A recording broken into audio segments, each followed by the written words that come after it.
Kribi, le Saint-Tropez du Cameroun. C'est ici que débute ma plongée en eau trouble au pays du soleil et de la fête. Cela fait maintenant plus de 6 mois qu'un collectif d'associations me demande de les aider à dénoncer le tourisme pédophile dans leur pays.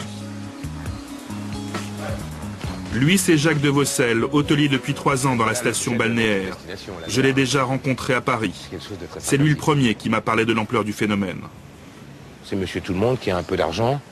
Hein, c'est monsieur tout le monde qui est chef d'entreprise ou cadre dans une entreprise française ou européenne et qui sait que ça existe au Cameroun ou dans d'autres pays d'Afrique. Hein, c'est pas spécifique au Cameroun. Hein, je veux dire, ça existe dans tous les pays d'Afrique qui viennent, sachant que ça existe, qui viennent passer un séjour d'1 semaine dans un hôtel ici, ou à Douala, ou à Yaoundé, ou ailleurs, et qui, de toute façon, dans toute cette semaine, n'ont qu'une idée en tête, c'est assouvir leur pulsion et leur passion, qui est de la pédophilie. Pour moi, ça n'a pas d'autre nom, c'est évident.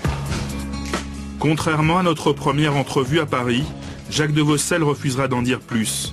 Il a visiblement peur et va même me conseiller de faire très attention. Car au Cameroun, le sujet est tabou et les touristes sont rois. Avant de me quitter, Jacques de Vossel m'a tout de même lancé sur une piste, le marché de Kribi. À part la plage, c'est là qu'ont lieu les rencontres entre touristes et mineurs. Ce commerçant me confirme les faits et accepte de me mettre en contact avec une jeune fille victime d'un touriste occidental. Mais d'abord, il faut la convaincre. Comme ça, tout à l'heure, on te retrouve et puis on pourra en parler, en fait. Ouais. Vianney, le commerçant, va arracher un rendez-vous à l'adolescente. Il habite le même quartier qu'elle, un des plus pauvres de la ville. La misère, à quelques encablures de l'opulence. Il y a beaucoup de touristes, assez, qui viennent et qui se livrent au plaisir de la chair. C'est très malheureux pour nous parce qu'en fait, on est très pauvres là. Et parfois même c'est les parents qui demandent à ces enfants d'aller nous chercher à manger pour pouvoir subvenir à nos besoins, quelque chose comme ça. Au fil des saisons touristiques, la prostitution des adolescentes du quartier s'est banalisée. Une question d'offre et de demande, m'explique Vianney, en me menant jusqu'à la jeune victime. À Kribi, les touristes les demandent de plus en plus jeunes et les parents n'osent plus dire non. J'avais 14 ans, j'étais à la maison. Ma maman a dit à nos jours, les enfants qui ont 14, 15 ans, tu es déjà une femme. Il faut que tu te cherches pour nous ramener de quoi manger. Maman m'a demandé, je peux me balader à la plage. Bon, qu'il y a des blancs qui viennent souvent à la plage, quoi. Je suis allée à la plage, bon, j'ai rencontré ce monsieur, il avait 50 ans. Il était âgé. Il vous a ramené où? Il m'a ramené ce touriste français. Il m'a ramené à l'hôtel, nous étions à l'hôtel. On a fait 1 semaine à l'hôtel. 1 semaine à l'hôtel? Il y a un réseau pédophile ici? Des touristes qui viennent chercher des petites filles? Oui, presque, oui, chaque fois. Il y a d'autres qui amènent des blancs, qui donnent les blancs aux petites filles d'aller coucher avec les blancs, beaucoup. Il y a beaucoup de scènes qui se passent ici à Kribi. Douala, à 1h30 de route de Kribi. Image volée du quartier des grands hôtels. Tous mes interlocuteurs m'affirment que c'est un des principaux lieux de rencontre pédophiles de la ville. Je comprends vite pourquoi. Autour des bars et des discothèques où se mêlent touristes et prostituées, je vois des dizaines d'enfants qui traînent. Des proies faciles pour des gens mal intentionnés. C'est en tout cas l'avis de ces éducateurs de rue qui ont accepté que je les accompagne pendant leur patrouille. Tous les soirs, à 22 h, ils rassemblent tous les enfants du quartier pour les renvoyer chez eux ou les ramener au foyer de l'association. Bon, si quelqu'un vient vous dire qu'il faut qu'il vous amène chez lui, peut-être pour peut-être aller dormir chez lui et tout, il ne faudra pas accepter. Hein? Vous venez directement nous appeler au stade. Même pour aller de l'eau, vous venez nous appeler comme ça. On va être au courant de ça. Parce que c'est le travail qui va venir te proposer avant qu'il t'amène faire les choses comme ça. Tu comprends, non, petit? Ces mots d'avertissement répétés inlassablement aux enfants des rues ne sont pas des paroles en l'air. Des exemples d'abus commis par des touristes, les membres de l'association en ont de plus en plus ces derniers temps. Les 2 premiers cas de pédophilie sont déroulés à l'ancien bâtiment. Et la police a étouffé l'affaire. Il s'agissait de pédophilie avec vision de film, parce que le blanc il avait un appareil photo numérique il avait programmé cela et tout ce qui s'amusait, tout ce qu'il faisait avec l'enfant, l'appareil enregistré. Cette année, l'association dénombre donc 8 cas de pédophilie impliquant des touristes à Douala. 8 cas ayant tous eu lieu dans un des grands hôtels de la ville et dont aucun ne s'est soldé par des poursuites judiciaires. Marchez regroupés les gars. Vous savez, il faut toujours être regroupé parce que quand on est regroupé, on est fort. Je décide d'aller vérifier par moi-même comment des hôtels de stature internationale, qui pour la plupart ont signé un code de conduite pour lutter contre l'exploitation sexuelle des enfants, peuvent laisser entrer des mineurs dans la chambre d'un de leurs clients. Une fois dûment enregistrés et installés dans une chambre, première visite dans les salons de l'hôtel et première rencontre. Bonsoir. Comment tu t'appelles? Moi c'est Marie. Adil. Ça va? Ça va très bien. Tu es dans l'hôtel? Ouais. Tu es seul? Oui. Mais ça serait bien si je t'accompagne là. T'as quel âge toi? Pardon? T'as quel âge? 23 ans. T'as 23 ans? Oui. Et si je veux une fille plus jeune? Plus jeune? Un peu plus quel âge comme ça? Je sais pas, 15 ans, 14 ans, 16 ans? Je peux pas les trouver. 18 ans, oui. Mon vrai âge normalement c'est 20 ans, mais j'aime donner 23 ans. Pourquoi on dit que je suis une grande fille et que je suis spécialiste en tout? Voilà. Au Cameroun, la majorité est fixée à 21 ans. Je vais voir la réception pour savoir où se situe la ligne rouge à ne pas franchir dans cet hôtel. Bonsoir monsieur. À qui je m'adresse pour si je veux faire venir une fille dans ma chambre? Eh bien, elle est saccadée ici. Elle est saccadée, mais si c'est une jeune. Moi j'ai une préférence pour les plus jeunes. Pardon? J'ai une préférence pour les plus jeunes. Quel âge? 11 ans, 12 ans. 11 Jeune. Ouais. Pour faire quoi? Ben, pour faire quoi? Mon ami. Vous voulez la prison? Là-bas, vous pouvez, même derrière les magasins, vous pouvez faire ce que vous voulez. Hein? Mais à l'hôtel, on n'accepte pas. Depuis les 11 ans, 8 ans, on l'a mené à l'hôtel, c'est la prison. Moi, j'appelle la police immédiatement et on vous garde. Merci. Un discours sans ambiguïté et conforme aux directives du code de conduite signé par la direction de l'hôtel. Pourtant, à l'étage, quand je pose la même question au vigile chargé de filtrer les allées et venues au sein de l'établissement, le ton va radicalement changer. Votre pote? Il a un collègue d'un autre étage et lui semble pouvoir accéder à ma demande. Ah ouais, exact. Ah, ouais. Donc elle peut arriver par là, quoi. Tout est prévu pour assurer la discrétion, m'explique le vigile.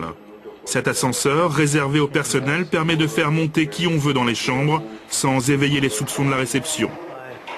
Et pour être sûr d'échapper à la vigilance de la direction de l'hôtel, il y a une autre solution encore plus discrète, l'escalier de service.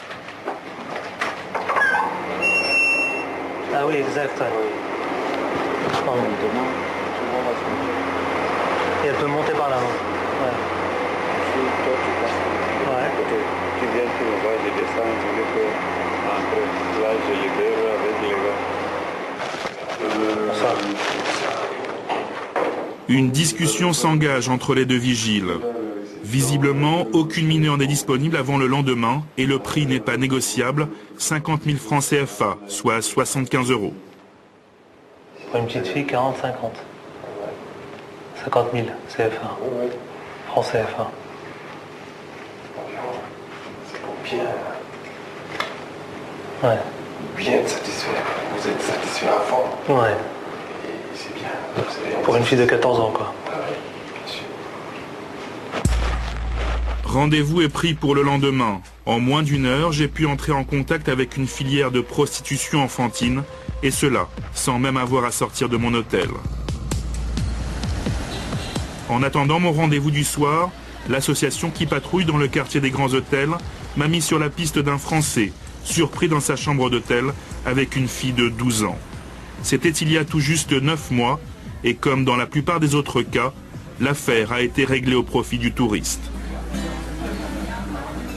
Pourquoi une telle impunité? Un homme va prendre le risque de me répondre.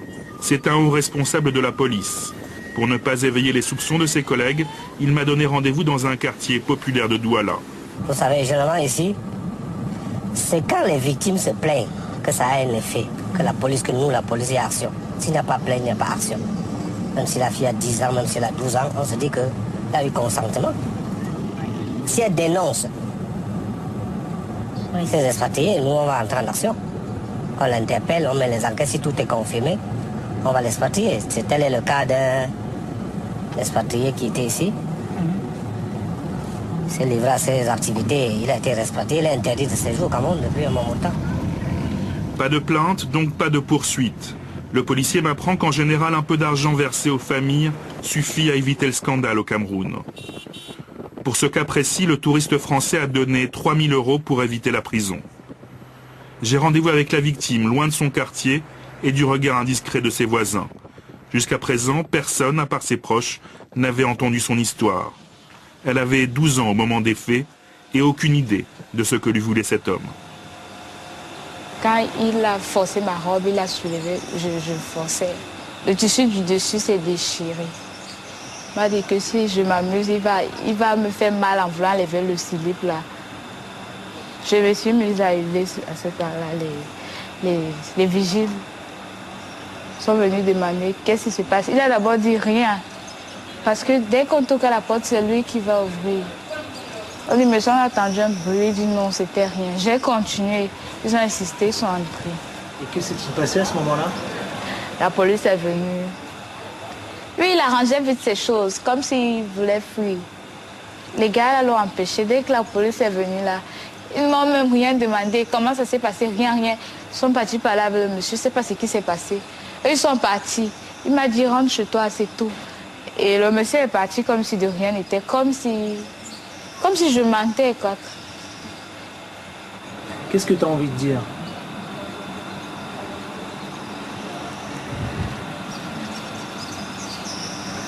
Rien. Sauf que je les déteste tous. Sauf, pardon?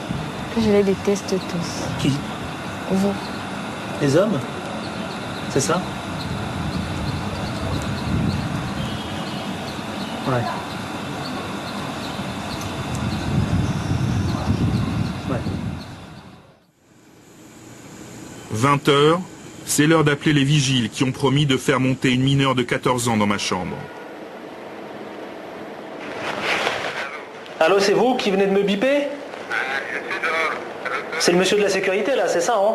Oui. Bonsoir. Bonsoir. Ça va? Tu vas bien? Je vous ai amené votre invité surprise. L'invité surprise? Oui. Bon, bah merci. Hein. Allez, à tout à l'heure. Merci. Ça va? T'as eu peur là de passer par l'arrière de l'hôtel et tout? J'ai eu trop peur. Trop peur? Parce qu'il a trop fallu les tracasser. Ouais. J'aime pas me sentir mal à l'aise. Oui, mal à l'aise. J'étais trop mal à l'aise. Je suis aussi mal à l'aise que l'adolescente. Visiblement, c'est la première fois qu'elle entre dans la chambre d'un touriste. Encore pire, avant de s'asseoir sur mon lit, elle n'avait pas l'air de savoir ce qui l'attendait. Moi, je lui ai demandé c'était pourquoi. Il m'a pas dit, c'est quand tu me l'as dit, il m'a dit pourquoi. Et comment il te retrouve là? Faut qu'on l'appelle? Une adolescente non consentante livrait un adulte pour moins de 100 € dans un hôtel de luxe. Oui, allô, monsieur de la sécurité? Oui, c'est... Révolté, je décide d'arrêter là l'expérience. Vous pouvez l'envoyer, le gars. Hein? Vous pouvez l'envoyer. En allant ouvrir la porte, je me demande combien de personnes sont complices dans cette affaire. Combien ont échappé à la vigilance du concierge et de sa direction. La fille leur a expliqué qu'il n'y avait pas eu d'acte sexuel entre nous. Mais au lieu de se méfier de ce touriste qui ne consomme pas, les deux hommes vont faire une autre proposition. Pardon? Il fallait dire que vous avez besoin d'une fille. Je vous trouvez une fille correcte. Vous avez pu m'avoir une petite fille, quoi. Oui. Ouais. Si vous en avez besoin, bon, je peux l'appeler. Donc ici, à l'autre, vous pouvez le faire, ça, auprès des touristes, quoi. Non, ici, il n'y a pas de temps. Sans inquiétude. Sans inquiétude. Sans inquiétude. D'accord. Ces mots résonnent encore dans ma tête alors que je sais avoir enfreint la loi en faisant monter une mineure dans ma chambre. Il est 22 h Comme tous les soirs, les enfants attendent l'arrivée de la patrouille des grands frères chargés de les ramener au foyer. À mon grand désespoir, ce soir-là, je vais voir l'un de ces enfants disparaître dans la nuit au bras d'un touriste. C'est la dernière image qui me restera du quartier des grands hôtels de Douala.